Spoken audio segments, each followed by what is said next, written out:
Notre invité était champion de France la saison dernière, il est devenu champion d'Angleterre cette saison, il y a quelques semaines, et il a appris jeudi qu'il allait bien faire la Coupe du Monde avec les Bleus, bref, il a tout pour être heureux.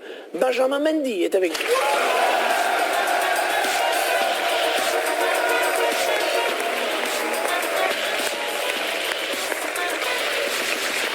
Bonsoir Benjamin. Merci d'être là. Oui, il a pris sa leçon. On est heureux de vous recevoir. On n'a cru jamais de vous avoir. Parce que vous deviez venir il y a 7 ou 8 mois. Rupture des ligaments juste avant. Aujourd'hui, je suis beaucoup mieux. Je suis en très bonne santé. Je suis venu vous rejoindre. C'est la peur, l'angoisse du CFC d'être à côté de Marie Portolano, d'Habib Bey qui vous a... Non, jamais d'angoisse. Bon, la saison dernière, vous étiez l'un des acteurs majeurs de la grande surface. Vous savez que depuis votre départ en Angleterre, elle poursuit sa vie sans vous. Fred Tanvier et sa bande ont arpenté les coulisses de la Ligue 1 pour la dernière fois de la saison. C'est la grande surface.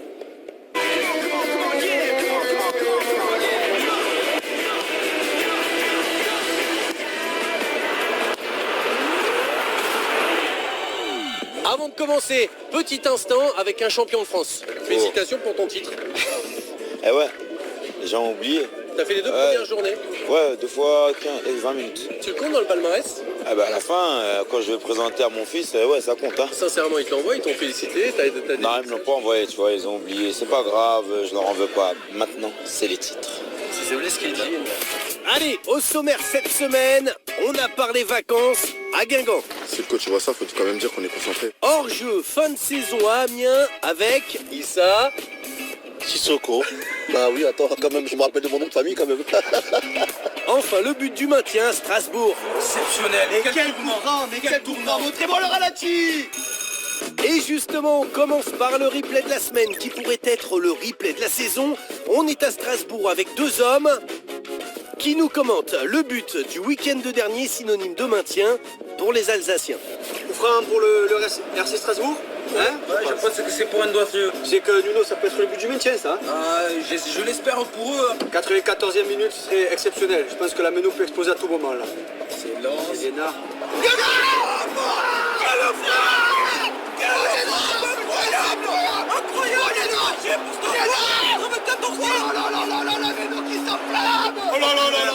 Tu sais que là, à ce moment-là, le RC Strasbourg, il met Regardez. Quelle lucarne incroyable. C'est plus Lénard, c'est Beckham, le garçon. C'est Messi là. Nuno, après avoir vu ça, on peut mourir tranquille, mon garçon. On peut mourir tranquille. Allez, parce que la saison est désormais derrière eux, parce que tous ne disputeront pas la Coupe du Monde, avant de se quitter, on leur a parlé vacances pour ça. On a choisi Guingamp, club de milieu de tableau. Et pour visualiser un footeux en vacances, place à l'interview en speed. Pour commencer, mer ou montagne? La mer. Mer. Mer. La mer du Nord. La mer noire. La mer noire. Le matin, croissant ou tartine? C'est bacon, œuf, saucisse. Burger ou salade? Aïe, aïe, aïe, ça c'est une question qu'il fallait pas me poser, ça. Pas de coach là. Burger. Burger. On a eu la masse grasse cette semaine, là, c'est pas bon. Mais je dis quand même burger. Oui, voilà. Mais il va prendre salade. Voilà. Je suis obligé. Voilà. Apéro ou nightclub? Apéro. Apéro. Les deux. Clairement. Clairement. Short de bain ou slip de bain? Un short de bain. Marcus met des slips. Ça c'est interdit, ça c'est dans le camping ça. Je suis pas Franck Dubosc. Hein. Non, il ment. Short de foot. Ouais, short de foot aussi. Carte postale ou Insta? Ouais, non, je suis pas sur les réseaux, donc voilà une carte postale. Instagram, hein. Ouais, Instagram c'est les trucs du moment. Hein. Bah oui. Ouais, j'ai pas ces conneries là. Ouais, c'est à l'ancienne. Pigeon et fax. Petite parenthèse, on est à Amiens. On vient faire le bilan de ma saison et j'en connais un qui a beaucoup cliqué sans me poser. Ça n'a rien à voir avec le foot, rien. Est-ce qu'il y a une expression cette année qui est sortie? Le truc qui pique, c'est tu nous étouffes. Oh, tu nous étouffes. Ils aiment trop dire ça ici. C'est l'expression du beau gosse quoi. Ok, t'es bien looké, t'es bien sapé. Tu nous étouffes, toi. Tu nous étouffes pas toi par contre là. Hein. C'est quoi ça? Ouais. Oh là là là là. Le coup de cœur de ton année dans le vestiaire justement. Là c'est notre Traoré. Oh, c'est un modèle cet enfant. Il est doux. Il est fou. Ouais. Il est long. Oh, tu le regardes, il est long. Il est trop marrant. Ah lui c'est le numéro 1. Est-ce qu'il y a eu des embrouilles cette saison dans le vestiaire? On va pas parler de ça. Non, tout s'est bien passé cette année. Ça reste dans le vestiaire. Tout ce qui est dans le vestiaire, tu vois, ça reste dans le vestiaire. Des fois, ça fait du bien. Ça fait du bien. Tu vois, ça réchauffe un peu les cœurs. Ouais, ça maintient tout le monde sous pression. Exactement. Et tu vois, la preuve, on a fait une très bonne saison. Ouais, écoute, donc l'année prochaine, je vais embrouiller quelqu'un, tu vois. Est-ce que tu as un message à faire passer sur cette saison, après ce maintien, ce beau maintien? Pas spécialement. D'accord. J'attends ma prolongation, c'est tout. Je suis comme tout le monde. J'attends. Bisous tout le monde et à l'année prochaine. Ou pas. Ou pas, ouais. Ça dépend, on verra, ça dépend de la prolongation. Voilà.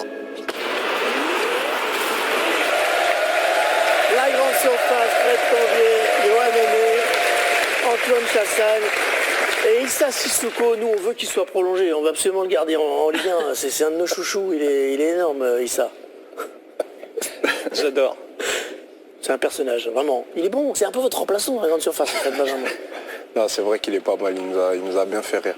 Bon, on parle Moi, ce que j'aimais, c'est quand tu torturais Mbappé, moi. Ouais, on va en parler dans un instant. On parle d'un spécialiste des réseaux sociaux, parce que vous avez été élu geek de l'année par nos amis de J+1. Vous êtes plus qu'actif sur les réseaux sociaux. Vous avez 800 000 abonnés sur Twitter, plus d'1 million sur Instagram.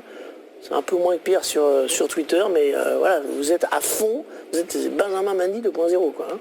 C'est vrai que j'aime tout ce qui est réseaux sociaux. Pour moi, j'aime montrer plusieurs images, que ce soit du vestiaire ou du groupe, comment les joueurs vivent. Et je pense que ça donne du plaisir à tous ceux qui sont supporters ou fans de football. Est-ce qu'il y a des consignes du club dans l'utilisation des réseaux?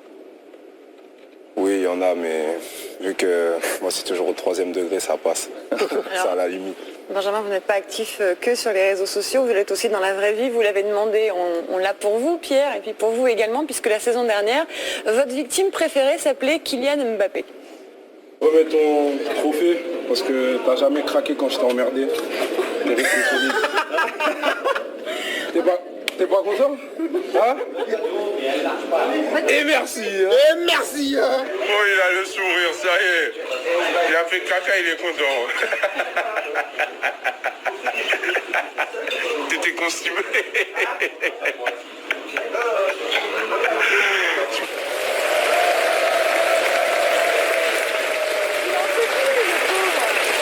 Il a jamais craqué, vous êtes lourd quand même. Un jour il a craqué parce que quand il perd à l'entraînement il aime bien bouder. Et quand il boude c'est le mieux pour l'embêter. Et qu'est-ce que vous avez dit alors s'il a craqué? Non, il essayait de plus trop rigoler, il serrait son visage un peu, mais j'ai quand même réussi à le faire rire. On sait enfin pourquoi Mbappé a quitté Monaco. C'est un affichage que Mendy allait également quitter la principauté. À propos de Mbappé, vous savez que Canal va vous proposer un document absolument exceptionnel ce soir à 21h, Intérieur Sport, consacré justement au petit prodige du foot français. Antoine Leroy a passé énormément de temps avec lui et il va vous proposer donc ce soir cet Intérieur Sport absolument exceptionnel. Benjamin, tout le monde le sait, vous êtes un fan de l'Olympique de Marseille. Vous avez joué bien sûr. Est-ce que vous faites partie, Benjamin, de ceux qui disent que la saison de l'OM est malgré tout réussie ou pas? Pour être objectif, pour moi, elle n'est pas réussie. L'objectif concret, c'était la Ligue des Champions. C'est vrai qu'elle a été très belle, il y a eu de grosses émotions, moi le premier. Voilà, de sensations fortes quand ils sont passés pour se qualifier en finale, surtout le match de demi-finale. Que ce soit en championnat, il y a toujours eu du suspense entre Lyon, Monaco, Marseille. Mais je le dis encore une fois, l'objectif concret c'était la Ligue des Champions. Donc pour moi ma réponse est non. Ouais. Sur le plan comptable, en revanche, on peut considérer que c'est une saison réussie puisque Marseille a marqué 77 points. 77 points pour un quatrième. C'est du jamais vu dans l'histoire de la Ligue 1. Jusque-là, ça se situait autour de 70. À titre d'exemple, par exemple, en 2011, Lille a été champion de France avec 76 points. Première équipe à ne pas figurer sur le podium avec 77 points. Vu. Alors c'est vrai qu'ils ont quand même fait vibrer les supporters, qu'ils ont également crédibilisé le projet, le Champions Project. C'est quand même positif, non ça? Même s'il n'y a pas la récompense au bout. Les émotions en football, c'est important. Mais à la fin, il faut être récompensé d'un trophée. Et la réalité aujourd'hui, c'est factuel.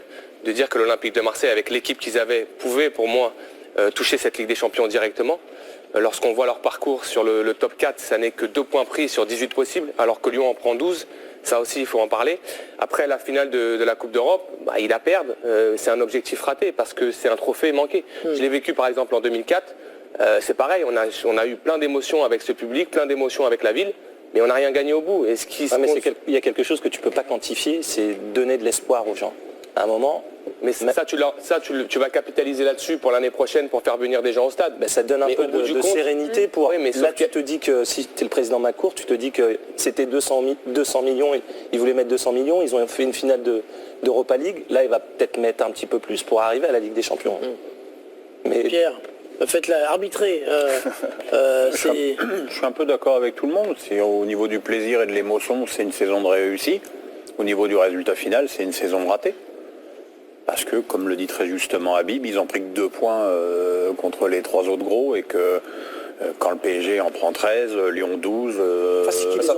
ça montre une limite qui s'est prolongée en Ligue Europa. Ils ont rencontré la première très grosse équipe qu'ils ont rencontrée, c'est pas passé du tout, c'était en finale. Alors, si l'OM a tout perdu, il y en a un pour qui c'est le cas particulièrement, c'est Dimitri Payet qui s'est blessé en finale de la Ligue Europa, qui du coup fait une croix sur la Coupe du Monde. Alors il était touché à une cuisse avant la finale. Jouer blessé, c'est quand même un risque. Est-ce que vous comprenez ce risque-là ?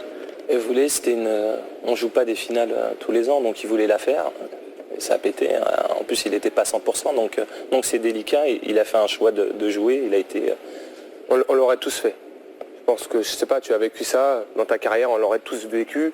On aurait tous fait ce choix de jouer une finale. Même si vous avez un petit pépin. Après, si c'est un gros pépin, mais je pense que sur les, on va dire 15 premières minutes, on n'a pas l'impression qu'il soit en difficulté. Il donne une balle de but. Il donne une balle de but à Germain, que Germain ne marque pas. Après, c'est sûr que peut-être qu'avec les courses à répétition, ça s'est tendu un petit peu plus, mais je crois qu'il a fait un choix, il avait raison de le faire, j'aurais fait le même que lui. Aujourd'hui, dans l'histoire du foot, il y a plein d'exemples de joueurs très diminués qui ont essayé de jouer des finales. Ronaldo en 98, Ludovic Giuli en 2004, Diego Costa en finale de Ligue des Champions. Là, il y avait la perspective. Là, il y a la Ligue des Champions derrière. Ouais. Mais... Vous êtes d'accord, Benjamin, c'est normal qu'il ait tenté de la jouer cette finale ? Moi, j'aurais joué pareil. Ouais. Bon, vous avez vu, il ne regrette pas, Payet, vous avez vu la déclaration, je le referai. D'autant qu'il n'avait pas de garantie d'être dans la liste derrière. On peut même penser que ça a bien arrangé Deschamps. Oui. Moi, je dis ça, évidemment, c'est totalement gratuit, mais je pense que ça a bien arrangé Deschamps. Il y avait un choix quand même à faire entre Fekir et Payet, comme ça, il n'y avait plus de choix à faire. Pénard. Sans Ligue des Champions, est-ce que ça va rendre le recrutement, notamment d'un grand attaquant, difficile ? C'est plus difficile quand il y a la Ligue des Champions, les grands joueurs ils sont dans des grands clubs et quand on ne participe pas à la Ligue des Champions, c'est compliqué de recruter. Déjà il y a une enveloppe qui est moins grosse, en gros l'écart, le gap entre la Ligue des Champions, qualification en Ligue des Champions, qualification en Ligue Europa, c'est 30-35 millions d'euros. Donc ça peut peser dans les comptes. Et c'est là que les émotions, malheureusement, n'ont plus rien à voir avec ce que va vivre l'OM l'année prochaine. C'est vrai, on parle d'émotions, c'est très important. Mais dans le projet global, faire venir un grand attaquant, lui, il veut jouer à la Ligue des Champions. Aujourd'hui, vous aurez un attaquant, sûrement, je dis bien sûrement de seconde zone, qui peut devenir, au sein de l'Olympique de Marseille, un très grand. Drogba est arrivé de Guingamp, il s'est révélé à l'Olympique de Marseille. Mais... Un peu plus facile qu'il y a quelques mois quand même de faire venir un... Oui, parce que les gens sont revenus au stade, parce que le projet pour moi est crédible, même si dans la communication il n'était peut-être pas bon ce nom de Champions Project, c'est sûrement Ligue des Champions projet, je ne sais pas comment ils vont le définir, mais ce qui est sûr c'est qu'ils ont bien travaillé. Project ou Ligue des Champions Project c'est pareil. Non, le Champion Project c'est d'être champion, c'est de gagner un triple, la Ligue des Champions. La Champions c'est la Champions. Oui. Vous êtes polyglotte. C'est ça. Mais ce qui est sûr, c'est qu'aujourd'hui, ils ont crédibilisé le projet, ils ont bien travaillé, et l'OM est devenu, je trouve, un club attractif. Les gens sont revenus au stade et ça, c'est pas oublier ce qu'était Marseille il y a un an. Alors, et puisqu'on parle de Ligue des Champions, vous savez qu'on fête les 25 ans du titre de Marseille en 93 et vendredi prochain, pour fêter ça, C8 vous propose un document exceptionnel signé Jean-Marie Goussard qui retrace tout le parcours marseillais qui a mené au titre en 93. Vous verrez notamment que Basile Boli était blessé lors de la finale, alors que c'est lui qui offre la victoire. Ce sera suivi du match OM Milan en intégralité. Le lendemain, toujours sur C8, la finale de la Ligue des Champions entre le Real Madrid et Liverpool. Vous avez des souvenirs de la finale de Munich ? Vous étiez trop petit, Benjamin ? Il était pas né. Pas né, 23 ans ? Ah ben, pas né. Ouais, 84 vous l'avez vu ou pas ? On l'a rentré, J'ai vu des images. Vous pouvez regarder sur C8 vendredi prochain. Rediffusion du match derrière le documentaire. Pas de souci. Bon, tu seras en stage, tu n'auras que ça à foutre. On va faire une petite pause avant de voir la qualification de Lyon à l'issue d'un match très animé. Puis il y aura également la première conférence de Tuchel, le nouvel entraîneur du Paris Saint-Germain. A tout de suite. La suite du Canal Football Club, toujours avec Benjamin Mendy, notre invité, défenseur de l'équipe de France et de Manchester City. Je vous le disais juste avant la pub, Thomas Tuchel vient de s'exprimer pour la première fois en tant qu'entraîneur du Paris Saint-Germain. C'était au Parc des Princes il y a quelques minutes. Je vous propose d'en écouter un bref extrait en français dans le texte. Par respect pour le club et pour vous, je vais faire ma première déclaration en français. Le succès a de nombreux visages. On est ici pour gagner, c'est bien sûr, et nos objectifs sont très très hauts. Mais c'est beaucoup trop tôt pour parler de victoire et de titres. Je suis convaincu qu'il y a des points essentiels pour y arriver, comme la structure, l'esprit d'équipe et le travail quotidien. Voilà, Thomas Tuchel. Il parle déjà mieux français qu'Emery. Oui, il est assez à l'aise dans... En tout cas, comme Emery, il a fait l'effort de s'y mettre pour, sauf que lui, pour pouvoir démarrer en sauf que lui, tu comprends. Oui, c'est l'accent qui est plus facile. Après, bien, là, il a préparé sa déclaration. C'est pas pareil que répondre après non, mais un déjà match. dans la démarche. Voilà. Non, mais bon, en général, les Allemands, quand ils vont dans un pays étranger, ils parlent très très rapidement la langue. Bon, alors si les Allemands parlent rapidement la langue, alors... en tout cas, mais il est grand, dis donc. c'est un vrai pari quand même que prennent les dirigeants parisiens de confier un vestiaire de star comme ça, un jeune entraîneur qui a des principes, des convictions très fortes, et un palmarès très petit pour le coup pour l'instant. Écoute, quand je dis ça sur les réseaux, on me répond que Saki était rien quand il est arrivé au Milan, Capello aussi. Guardiola venait de la Masia à Barcelone, donc effectivement, il y a une possibilité pour que ce soit un très bon entraîneur et qu'il fasse progresser le PSG. Maintenant, on sait que dans ce club, le problème principal, c'est le rapport d'autorité et de respect entre l'entraîneur et les stars. C'est la place de l'entraîneur. Voilà. Est-ce que celui-là va avoir l'oreille de Thiago Silva, de Verratti, de Neymar? Il pourra en leur disant que concrètement, peut-être que lui aujourd'hui, il n'est pas aussi titré qu'un autre entraîneur, mais au sein du Paris Saint-Germain, à part Di Maria, par le passé, tu as l'exemple de Aubameyang où ça a été très compliqué. Oui, mais aujourd'hui, on dit un vestiaire de star. À Dortmund, c'est vrai, Aubameyang, mais ces joueurs-là qui composent le Paris Saint-Germain aujourd'hui n'ont pas gagné de Ligue des Champions, à part Di Maria. Tous les Neymar autres, je crois qu'ils... Ouais, Neymar, pardon, autant pour moi, c'est vrai, tu as raison de me le souligner. C'est surtout Neymar. Non, mais la gestion de Neymar. Ouais, mais je pense que c'est le rôle, ça sera le rôle de tous les entraîneurs de devoir gérer des stars comme lui. Et aujourd'hui, on a jugé un petit peu Emery quand il est arrivé. Il faudra attendre de voir les résultats de Tourelle pour savoir. C'est quelqu'un qui a une personnalité très très forte. Il a beaucoup de caractère, donc c'est à voir. Il devra gérer Neymar, peut-être Gigi Buffon, et c'est une info que Canal a été promis à vous donner avec Stéphane Guy, le gardien légendaire qui serait en discussion avec le PSG. Est-ce que ce serait une bonne idée, une mauvaise idée? Je vous regarde parce que vous êtes le spécialiste un peu du foot italien, Olivier. Il a 40 ans. Il n'a pas gagné la Ligue des Champions. Ouais, il n'a pas gagné la Ligue 3 des finales perdues. C'est vrai. Là, on a rassuré Areola sur sa place de numéro 1, donc je ne vois pas Gigi arriver pour être le numéro 2. Vous ne les croyez pas? Non. Ah, c'est pas un investissement d'avenir, quoi. C'est un coup. Ouais, c'est un coup, c'est un peu comme David Beckham. Ouais, d'accord, mais pourquoi faire enfin, et puis surtout, il faut regarder les performances de Buffon en Ligue des Champions ces derniers temps. C'est pas non plus très rassurant. Donc, je pense que le PSG aujourd'hui peut se permettre d'aller chercher un gardien pas d'une meilleure valeur. Il n'y en a pas beaucoup, de très bons. Ouais, mais t'as Thibaut Courtois qui a laissé planer le doute sur son avenir à Chelsea hier. Pourquoi pas? Non, mais après, il y a des limites financières à Paris. On verra ce que dit le fair play financier. Buffon est gratuit. Effectivement, Buffon, il est gratuit. Il est gratuit, à part le salaire. Non, mais il a la qualité d'être libre. Il ne viendrait pas pour être numéro 2. Ça va peut-être peser. Voilà, et puis il a charisme. Il peut impressionner les tireurs de pénalty. On l'a dit, on l'a vu, Marseille a échoué donc aux portes de la Ligue des Champions hier soir. C'est donc Monaco et Lyon qui ont décroché les 2 billets et qui accompagneront Paris. Mais ça n'a pas été sans mal et sans émotion, surtout du côté de Lyon. Monaco, Lyon, voici le tiercé dans l'ordre à l'issue de la 38e journée. 3 clubs français directement qualifiés en poule de Ligue des Champions. Il n'y aura pas de tour préliminaire pour Lyon, conséquence de la victoire justement de l'Atlético Madrid dans l'Europa League. Monaco était champion avec vous la saison dernière. Benjamin Mendy sont désormais vice-champions. Ils font un bon deuxième, un bon vice-champion. Ils sont à leur place, selon vous? Oui, pour moi, ils sont à leur place. Ça fait 4 ou 5 années, je crois, qu'ils enchaînent comme ça. 5e fois d'affilée sur le podium, depuis qu'ils sont remontés en fait. Ouais. Voilà, 5e, c'est qu'il y a du bon boulot qui est fait à Monaco. Paris a enchaîné pendant plusieurs années avec le titre et l'année dernière, je pense que c'était l'une des meilleures saisons de l'AS Monaco. Et pour moi, la 2e place, elle est méritée. Et du côté de Lyon, l'objectif de la 3e place a été atteint. Et vous l'avez vu, la question maintenant, c'est l'avenir de Bruno Genesio. Écoutez ce qu'il en dit juste après le match au micro d'Olivier Talaron. Il me reste 1 an de contrat, on discutera tranquillement avec mon président.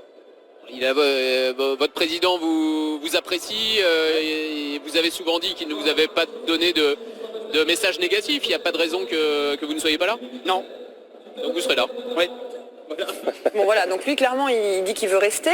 C'est vrai que cette qualification en Ligue des Champions, est-ce qu'elle lui assure sa place? Il lui reste 1 an de contrat encore à Bruno Genesio. Écoute, moi j'ai envie de lui rendre hommage parce que je suivais évidemment les matchs hier soir sur Canal et à la mi-temps sur les réseaux sociaux il s'est fait tuer, on ne va pas se qualifier pour la Ligue des Champions avec un entraîneur aussi bidon, il fait le changement qu'il faut en faisant rentrer Mariano à la mi-temps et là dans le deuxième mi-temps il n'y a pas un message pour dire bon coaching de Genesio. Donc tout a été à charge contre lui cette saison et je trouve que c'est pas mérité. D'ailleurs, il y a une preuve pour moi qui ne trompe pas, c'est qu'il a été porté en triomphe par ses joueurs à la fin du match. Non, mais après, il y a des chiffres aussi. Il y a 10 ans que Lyon n'a pas marqué autant de points depuis leur dernier titre. C'est la meilleure attaque que Lyon a jamais eue en Ligue 1. Il a lancé beaucoup de joueurs qui ont fait leur première saison complète en Ligue 1. Là, les Mendy, Dembélé, Mariano, tous ces joueurs-là ont débuté avec lui. Il a un groupe très très jeune aussi, donc ça a des revers de temps en temps. C'est quand même singulier de voir un soir de qualification en Ligue des Champions, c'est banderoles. Est-ce que Jean-Michel Aulas doit prendre en compte ça quand même? Parce qu'il doit décider de maintenir Genesio à la tête de l'équipe. Est-ce qu'il doit un peu céder à la Vox Populi? L'objectif c'était une qualification en Ligue des Champions, ils l'ont fait. En plus, Dom l'a dit, offensivement ils ont montré de très belles choses et ils étaient mal embarqués. Oui, il doit le compter. Il y a une tâche dans le parcours lyonnais, c'est l'élimination en Europa League. Ça, c'est indéniable. Moi, je pars du principe que c'est vrai qu'ils sont en Ligue des Champions, mais aujourd'hui, il y a des entraîneurs qui atteignent les objectifs et qui ne restent pas sur l'année d'après. Ça peut arriver aussi que demain, l'OL se dise on va en Ligue des Champions, on va essayer de trouver un entraîneur d'un calibre différent. Ça n'enlèvera rien à ce qu'a fait Genesio au sein de cet Olympique Lyonnais cette saison. Les banderoles n'ont pas lieu d'être. Je trouve ça indécent au vu du parcours de cette équipe. On l'a dit tout à l'heure, ils ont quand même pris 12 points sur 18 possibles face au gros de ce championnat. C'est quand même une grande performance. Le nombre de buts marqués, on a quand même Mariano, on a quand même Fekir et également Depay qui sont à 18 buts, je crois. Donc c'est énorme. Donc ça, c'est la réussite de Genesio. Et puis hier, il change le match, clairement à la mi-temps. Donc ça, il faut lui rendre hommage. Maintenant, si demain Aulas décide de le changer, ce ne sera pas non plus quelque chose de grave dans le sens où il aura réussi lui ses objectifs et puis après un autre viendra pour un autre événement. C'est genre s'il a Ancelotti, Allegri ou Conte, on peut comprendre, mais changer pour changer. Peut-être, voilà, il y a peut-être du fric à mettre ailleurs.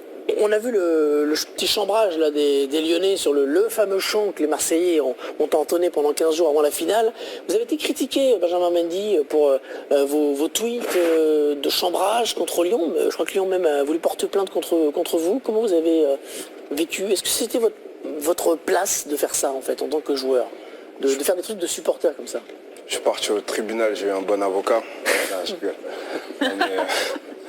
Non, honnêtement, voilà, tout le monde sait que j'aime bien déconner, il n'y avait rien de méchant. Même après, j'ai mis un autre tweet, j'ai mis un petit cœur à côté pour les places. La musique, elle a pris tout le monde, faut pas se mentir. D'accord, donc c'était plutôt... La dédicace, c'était pour toi hier soir, en fait. Ouais, c'est ça. Il fallait prendre ça avec un peu au second degré. Au final, ça a bien fini. Lyon a fait une belle saison, ils se sont qualifiés en Ligue des Champions et même eux, ils ont profité de la musique. Donc, pour moi, ça met tout le monde dans une bonne humeur et ça rend le football heureux. Il n'y a pas eu d'incident le soir de la finale, c'est surtout ça à noter. Surtout, cette finale s'est passée merveilleusement bien. Dans la foulée du CFC, Benjamin Mendy, il vous manque ou pas, Kylian Mbappé? Bah oui. Ouais. Mais on sait souvent que ce soit sur WhatsApp, sur Snap, on discute souvent ensemble. Il est en équipe de France en plus bientôt. Et il sera effectivement dans la liste des 23, tout comme Thomas Lemar, ça va être un peu la reconstitution de bande dissoute, là, les anciens monégasques. Libé aussi. C'est vrai, on va tous se retrouver, on est tous contents, on est tous fiers de se retrouver là-bas et pouvoir donner le maximum pour l'équipe de France. Alors content et peut-être soulagé en ce qui vous concerne quand même, parce que vous avez été, on l'a dit, gravement blessé.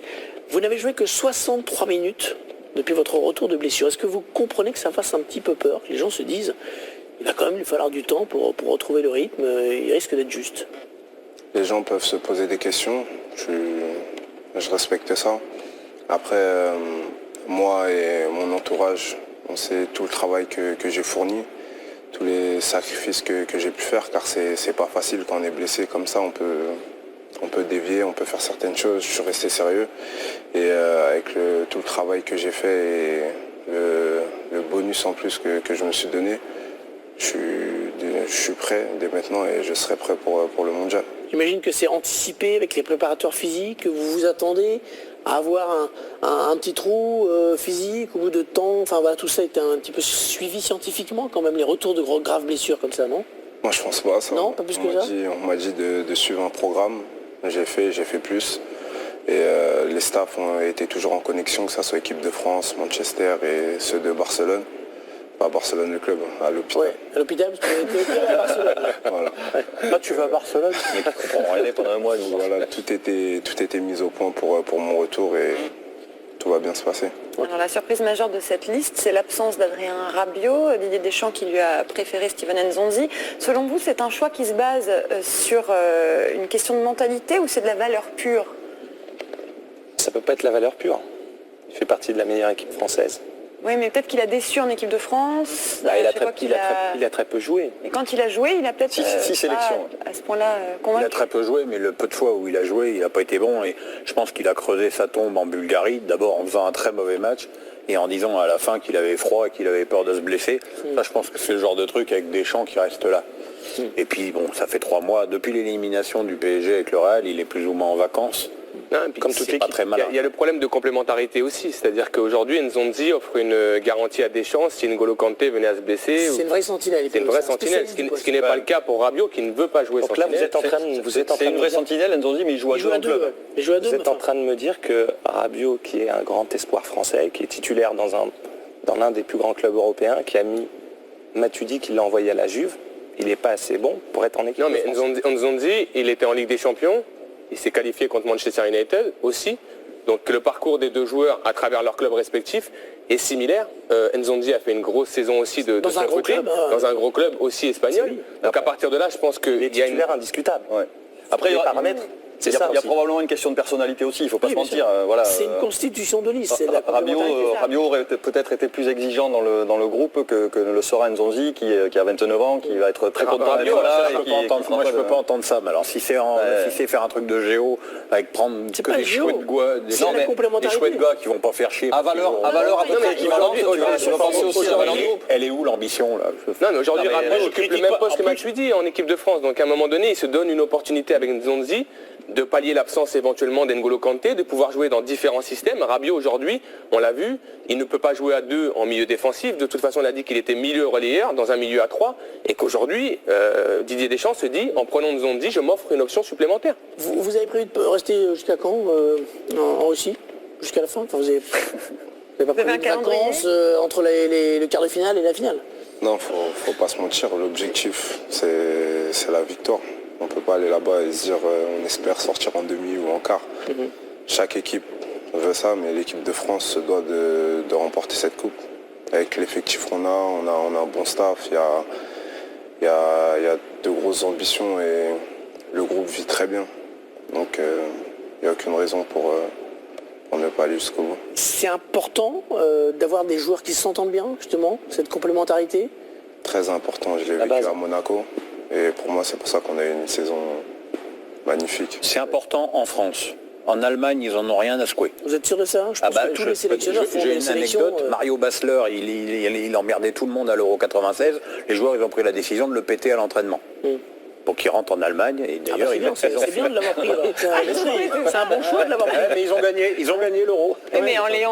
Non, rester 6 semaines, c'est dur. Ouais, sur des compétitions comme ça, il faut mieux en Russie surtout. Sur une saison en championnat, il y a certains joueurs qui ne s'entendent pas dans une équipe. Sur une compétition comme ça d'un mois international, c'est primordial de bien s'entendre. Alors il y en a un qui sera là, et c'est pas une surprise, c'est Paul Pogba bien sûr, qui a perdu la finale de la Cup avec Manchester face à Chelsea hier. De quoi sera fait son avenir à Man United? Quelle est la nature de ses relations avec Mourinho? Paul Pogba va tout vous dire.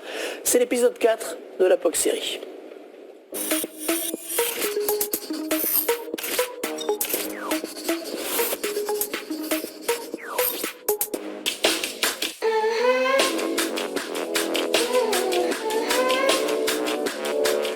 Quand les gens vont te voir en haut de la Tour Eiffel, il y a plein de gens qui vont se dire que tu veux jouer au PSG. Oui. Ça, tu le sais. Ouais, c'est bien. Qui pense ça? C'est bien. Qu'est-ce que tu leur réponds? C'est vrai, c'est pas vrai? Ça n'a rien à voir du tout. Mais c'est bien, mais On connaît, on aime bien faire des débats. Oh, mais tu t'imagines, Pogba, il était à la Tour Eiffel. Il vient au PSG et tout. Non. Non, ça n'a rien à voir. Je suis en visite, là. Première fois à la Tour Eiffel, laisse-moi kiffer. T'es un touriste. Je suis un touriste. T'es un touriste chez toi. Ouais. T'es parisien, t'es fier d'être parisien, et je crois que t'as jamais foulé la pelouse du Parc des Princes. Non, club sûr. Club sûr. Ouais. Est-ce que ça te titille ou... Franchement, non. En fait, j'ai grandi avec... mon père était parisien, mais supporter de Marseille. Ma mère, c'était supporter de Marseille. Donc voilà, c'était... Paris, c'était pas trop dans mon quotidien, on va dire. Mais non, pourquoi pas un jour jouer... fouler la pelouse du Parc des Princes. En plus, c'est une très belle pelouse, un beau stade. Memphis. What's up, my bro? Where do you see yourself in 2 years? Ouf. Ça, c'est une question coquine, ça. Non, en fait, j'arrive pas à regarder loin dans 2 ans. Non, j'arrive pas. Ça dépend aussi avec le club, comment ça va. T'es sûr de rester à Manchester cet été? Sûr, on est sûr de rien, bien sûr. Je dis, je pense toujours au présent. Voilà, sûr, oui, contractuellement. C'est sûr. Factuellement, pas encore. Ouais, mais voilà. Cette saison, c'est la première fois que tu as eu un moment dans ta carrière un peu plus difficile? C'est des moments où je jouais pas. J'étais sur le banc. Ça parlait beaucoup. Les gens ils ont pensé directement que ça allait pas. Mais un entraîneur et un joueur, on n'est pas obligé d'être meilleurs amis. On n'est pas obligé d'aller manger au restaurant ensemble. J'avais des petits pépins aussi. En même temps, le foot, c'est le mental. Le foot, c'est le mental. Il m'a mis sur le banc, je réponds sur le terrain. Je donne mon max à chaque fois. Qu'ils me mettent 2 minutes ou 30 secondes. Voilà, je donne mon maximum.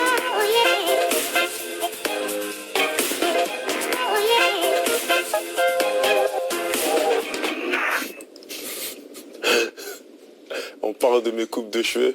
Hein. La rockstar. How is Mourinho? Is it good?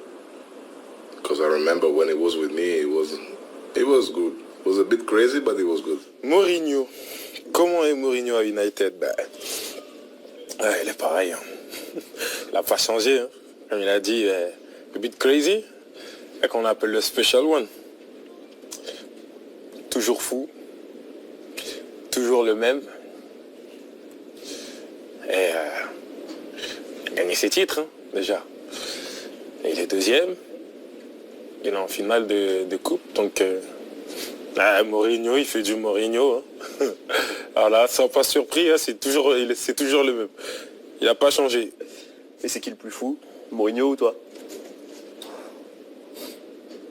C'est lui. Parce que il peut être fou. Moi, je peux pas. C'est pour ça. Ça va rester à sa place à côté. Ah oui, non. Mais... Ouais. Tu peux regarder des fois, des joueurs, t'es joueur. Hein. Tu peux pas faire tout ce que tu veux. Eh oui. Sur quels aspects Mourinho t'a fait progresser, si c'est le cas?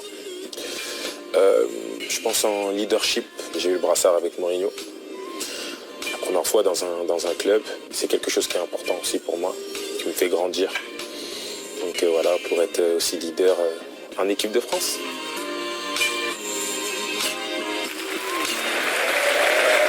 Paul Pogba avec Raphaël Domenech. C'est pas facile de parler de son patron quand même. Hein. Je comprends mieux pourquoi vous ne l'avez pas passé la semaine dernière. Parce qu'il y avait la finale de la Cup hier. Oui, alors. Et comme il parlait de Mourinho, peut-être que Mourinho, il interprète tout, il regarde tout. C'est un feuilleton, Olivier. Ah, okay, donc il y a des épisodes. Il y a des épisodes. D'accord. Ouais, non, mais on sent il a perdu le mojo, Mourinho. Hein. J'ai encore vu la finale de la Cup hier. Ouais, c'était pas terrible. Ah non, ça joue pas beaucoup à Manchester. Ouais. Ça s'est fait virer en Ligue des Champions en jouant pas contre Séville. Ça a perdu contre Chelsea, qui fut pourtant pas une grosse saison. Il a perdu le pouvoir, le garçon. Alors vous vivez dans la même ville que Paul Pogba. Vous êtes à City, lui à United. Est-ce que un coéquipier de l'équipe de France de City peut fréquenter un coéquipier de Manchester United? En gros, est-ce que vous avez le droit d'apparaître dans la ville, bras dessus, bras dessous? Ah oui. Ouais. On reste des humains avant tout. Le sport, on prend beaucoup de plaisir dans le football. Mais comme j'ai dit, on est des humains et oui, on est souvent en contact. Ça m'arrive ça d'aller pose pas de chez lui, soucis à la maison. Aucun souci. Bon. Ça se passe bien avec Mourinho? Il a quand même dit ça m'arrive d'aller chez lui. Ah ouais. Ils vont pas au restaurant dans Manchester ensemble. Ils vont chez l'un et chez l'autre. On peut comprendre. Alors, on a quelques images de vous en train de fêter le titre de Manchester City. C'est vrai que ça a été une saison extraordinaire, même si vous avez été longuement blessé durant une grande partie de cette saison. C'est un chanteur. C'est comment d'être entraîné par Guardiola, le meilleur entraîneur du monde? Franchement, c'est quelque chose de magnifique. Et avant mon arrivée, j'ai discuté avec Marcelo Bielsa, car ils se connaissent très bien. Il m'a conseillé d'aller avec lui. C'est beau ça. Et une fois arrivé là-bas, j'ai capté directement. C'est quelqu'un de très affectif, il est proche des joueurs. Il veut même pas qu'on l'appelle coach ou boss, il dit appelez-moi Pep. Sur le terrain, on sait que c'est lui le patron, mais en dehors, il a une relation d'ami avec les joueurs. Ah ouais. Ouais. Parce que j'ai entendu souvent dire qu'on ne peut pas être ami avec ses joueurs. Lui, il l'est. En tout cas, lui, il est. Il arrive à trouver le juste milieu, en fait, Oui. c'est surtout ça. Il est au-dessus des autres. Vous trouvez qu'il est vraiment Ouais. très fort. Le travail qu'il fait, les entraînements qu'on fait, il y a rien qui est fait au hasard. Par exemple, je vais dire des petits exemples comme ça. Ouais. Tout ce qu'il y a à l'entraînement, toutes les passes, par exemple, il les veut en diagonale. Il est minutieux. Toutes les passes en diagonale. Toutes les passes, il les veut en diagonale. À l'entraînement, on fait beaucoup de travail sur ça. De derrière, le gardien, il veut pas qu'il ressorte de long. On doit ressortir court. Toujours court, hein. Le goal, Ederson, il fait participer aux conservations de balles. Il l'engueule comme si c'était un joueur de champ. Donc sur beaucoup de choses, il est très exigeant. Après, on fait beaucoup de vidéos aussi. Beaucoup de vidéos. Alors, vous avez pris, vous, une place importante dans le vestiaire et plus généralement dans le paysage du football anglais grâce à votre personnalité. Vous avez même trouvé un surnom à votre équipe, c'est les Sharks. C'est quand même peu commun de réussir à rebaptiser un club anglais. C'est une performance. On peut dire ça comme ça, oui, c'est vrai. Il y avait plusieurs exemples comme le Milan AC, les Invincibles, Real, les Galactiques. Alors pourquoi les requins? C'est à cause de l'enfer du dimanche? Non. À cause de la couleur du maillot? Non, c'est quelque chose de simple. Après le match contre le Real, en match de préparation, j'allais mettre un tweet justement et j'étais à côté de Leroy Sané. J'ai mis l'émoticône Shark. Je lui ai dit que c'était pas mal. Il m'a dit ouais, pourquoi pas. Après j'ai mis Shark Team à côté. Et ça a pris. Vous avez abordé le foot anglais de manière totalement désinhibée, y compris d'ailleurs la pratique de l'anglais. Hein, vous arriviez, vous avez fait un tabac dans les médias. Vous êtes devenu un des chouchous de la Première Ligue assez vite.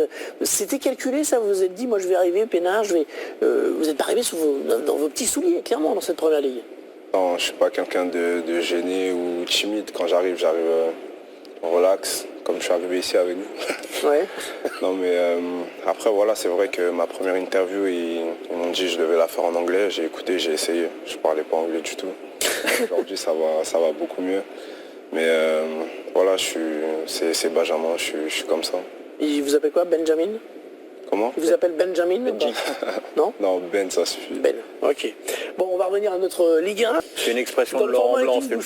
C'est une expression de Laurent Blanc et Jean-Louis. Je l'ai employée à dessein pour lui rendre un certain hommage. Très bien. Benjamin, quand on quitte la Ligue 1 pour la Première Ligue, est-ce qu'on la trouve après, ça fait 1h30 que vous regardez des images de Ligue 1 avec nous, sans saveur, beaucoup moins bien, etc. Ou pas? Non, la Ligue 1, c'est un très bon championnat. J'ai joué pendant 4 ans et j'ai toujours pris du plaisir dans ce championnat. On le voit ici, il y a eu des beaux buts. Après, j'ai pas vu les matchs en entier avec les extraits, mais je regarde toujours la Ligue 1. Vous regardez les matchs encore, ouais, en intégralité, ça vous arrive? Oui. Ouais. Surtout ceux de Marseille. Bah oui, bien sûr, les matchs de Monaco, ils s'en tapent complètement. Non, je m'en tape pas. Mais comme j'ai dit à mon arrivée, mon cœur il est marseillais. Mais j'ai toujours respecté Monaco et je me suis donné à fond pour ce club et je les remercie encore. La course au maintien pour finir. 3 équipes étaient encore à la lutte hier. 3, Caen et Toulouse. L'une allait descendre, l'autre allait sauver sa peau et la troisième allait jouer les barrages. Paul Tchoucriel revient sur cette soirée de stress avec Jean-Baptiste Allom, Niels Despa et Valentin Debout. Le Havre, vous suivez aussi? Toujours. Ouais, mon club formateur. Il y a plusieurs télés chez toi? Ouais, j'en ai 4. Non mais le c'est beau la réussite. Hein. Comment? Là, pour moi, et même pour plusieurs personnes, et c'est un très bon club formateur. Il y a de nombreux joueurs qui sont sortis de là-bas.